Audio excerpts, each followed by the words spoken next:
कहानी भूरा कबूतर और शरारती चिड़िया।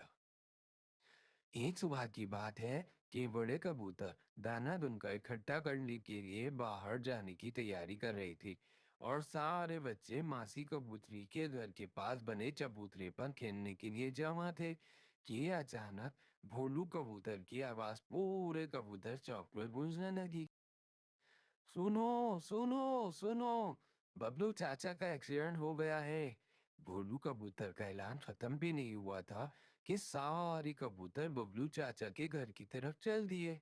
कुछ ही देर में बबलू कबूतर जिन्हें प्यार से सारे चाचा कहते थे, उनका घर कबूतरों से भर गया और जल्दी हकीमा कबूतरी भी पहुंच गई। हकीमा कबूतरी कद में छोटी जरूर थी, मगर अपने काम में खूब माहिर थी।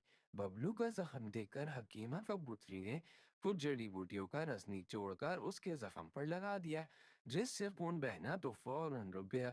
लेकिन जख्म भरने के लिए उसे एक खास जड़ी बूटी की जरूरत थी, जो जंगल के दूसरी तरफ उगती थी।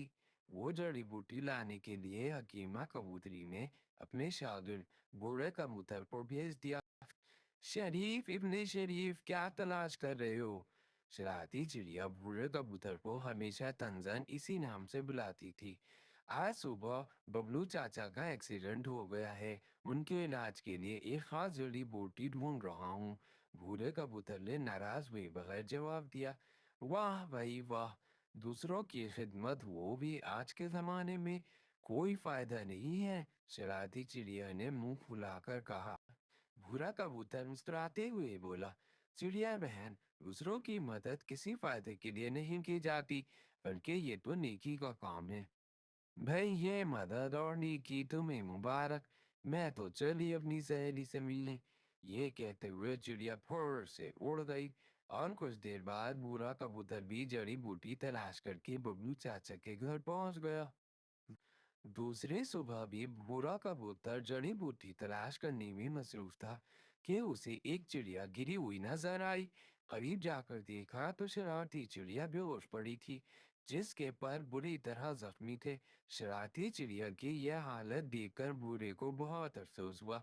जैसे तैसे करके वो उसे हकीमा कबूतरी के पास ले आया। हकीमा कबूतरी ने उसके परों पर मरहम लगाया और इसकी चोंच खोलकर अंदर फूलों का रस टपकाया। कुछ ही देर में चिड़िया को होश आ गया। पहले तो उसे समझ ना आया कि वो कहाँ है। फिर वो उठने लगी तो हकीमा कबूतरी बोली, अरे नहीं, अभी आप जख्मी हो, आराम करो। अच्छा हुआ बुरा कबूतर तुमको मेरे पास ले आया। आहिस्ता आहिस्ता चिड़िया को सब याद आ गया कि वो सुबह कैसे दरख्त से टकराकर गिर गई थी। बूढ़े कबूतर को अपने सामने देखकर उसे अपनी गन की कही हुई बातों पर बहुत शर्मिंदगी हो रही थी। सवा, मुश्किल में दूसरों की मदद करना, बीमार का ख्याल रखना और उनकी खिदमत करना सब नेकी के काम है।